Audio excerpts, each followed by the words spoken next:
نبی کریم صلی اللہ تعالی علیہ وسلم نے ارشاد فرمایا 3 لوگ ہیں جنہیں دیکھ کے رب مسکراتا ہے۔ یا رسول اللہ صلی اللہ علیہ وسلم وہ کون کون سے؟ تو محبوب فرمانے لگے ایک وہ بندہ ساری مخلوق سوئی ہے، آدھی رات ہے، رات کا پچھلا پہر ہے، اس نے اٹھ کے وضو کر لیا، مصلی پہ کھڑا ہو گیا، خدا کی یاد ہوئی، فرمایا اسے دیکھ کے رب مسکراتا ہے جو اس کی شان کے لائق ہے۔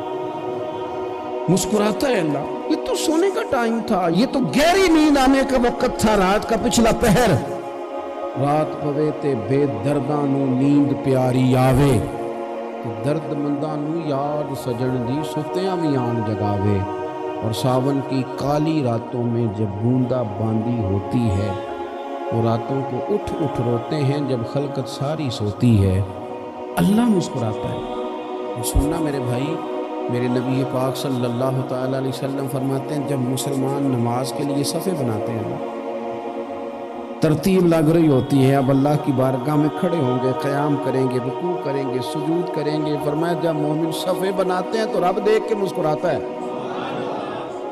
مسکراتا ہے۔ کمال ہو گئے عروج بندگی کا، جب بندے کو دیکھ کے رب مسکرائے، خدا بندے سے خود پوچھے بتا تیری رضا کیا ہے، مسکراتا ہے۔ اور میرے نبی پاک علیہ السلام فرماتے ہیں جب مجاہد جہاد کے لیے صفیں سیدھی کرتے، آج تو یہ رب کے نام پہ مرنے ہی ہوگا، یہ صفوں میں کھڑے ہوں گے، ترتیب سے لڑیں گے، ترتیب سے گلا کاٹیں گے کافروں کا یا شہادت لیں گے۔ فرمایا جب جہاد کی لوگ صفیں بناتے ہیں تو رب انہیں دیکھ کے مسکراتا ہے۔ کتنے نصیبوں والا وہ بندہ ہے جسے دیکھ کے مسکرا دیا۔ او یار کبھی تیرا بیٹا تیرے سامنے مسکرائے نا چھوٹا تو تیرا دل باغ باغ ہو جاتا ہے، تیری ماں بیمار کسی ایک دن صحیح طرح ہنس پڑے تو طبیعت خوش ہو جاتی ہے۔ مجھے بتاؤ نا جس کا رب بھی اسے دیکھ کے ہنس پڑے، جو اس کی شان کے لائق ہے، کیا اس بندے کے نصیبیں ہیں، کیا اس کے مقدر ہیں۔ آپ اس مقام پر اپنے آپ کو لائیں۔ اب دیکھیں نا یہ حدیث آپ نے سن لی، اب ہم نے نا اس طرح صفحے نہیں بنانے جو اس طرح سارے دنیا، اب ذرا صفحے بھی شوق سے بنائیں، اب ذرا تھوڑا سا شوق پیدا کریں گے۔ بھئی یہ تو میں وہ کام کرنے لگا ہوں جسے دیکھ کے رب مسکراتا ہے۔ نبی پاک صلی اللہ علیہ وسلم نے فرمایا جب کوئی بندہ توبہ کرتا ہے ہم توبہ کا رٹا لگاتے ہیں، یا اللہ میری توبہ، یا اللہ۔ توبہ کا تو مطلب یہ ہے کہ پچھلے گناہوں سے پکی توبہ، آج کے بعد یہ غلطی نہ کرنے کا پکا وعدہ۔ انہیں ساری شب برات رو کے گزاری ہے، بتا سویرے جھوٹ جوڑنے کا ارادہ ہے تیرا، آج کے بعد رشوت تو نہیں نہ لے گا، ملاوٹ تو نہیں نہ کرے گا، یہ توبہ ہے۔ اور اگر سارے کام اسی طرح کرنے ہیں تو پھر کہ توبہ کا رٹا ہے، جتنا مرضی لگاؤ۔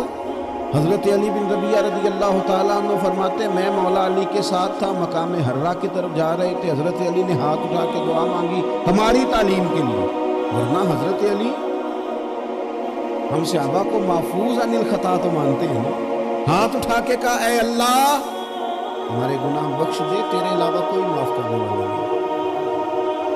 اور پھر حضرت علی آسمان کی طرف دیکھا اور دیکھ کے نا حضرت علی بن ربیعہ کو تو مسکرائے۔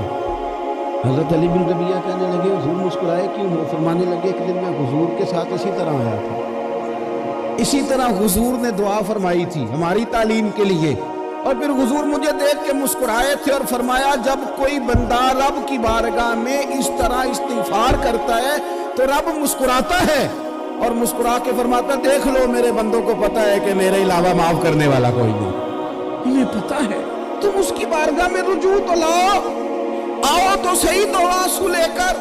اقبال کہتے ہیں کہ موتی سمجھ کے شان کریمی نے چن لیا، قطرے جو گرے میرے کے دو میں نے آنسو بہائے تھے تو اس کے کرم نے تو موتی سمجھ کے چن لیا۔ سنو نا حضور اس استغفار کو اللہ کو یار رات کو توبہ کر کے سونا چاہیے ہمیں، کچھ غلطیاں ہم کرنا نہیں چاہتے پر ہم سے ہو جاتی ہیں، کچھ دل ہم توڑنا نہیں چاہتے پر وہ ٹوٹ جاتے ہیں، ہماری مجبوری ہوتی ہے ٹوٹ جاتے ہیں۔ رات کو اس کی بارگاہ میں ہاتھ باندھ کے کشکول طلب دراز کر کے خوب استغفار پڑھنا چاہیے کہ مالک بندے ہیں نا کیا کریں، نفس کا ساتھ ہے، دنیا کا ساتھ ہے، خواہشات نفسانیہ، مالک معاف کر دے، درد سے توبہ، رسم نہ ہو، کہانی نہ ہو،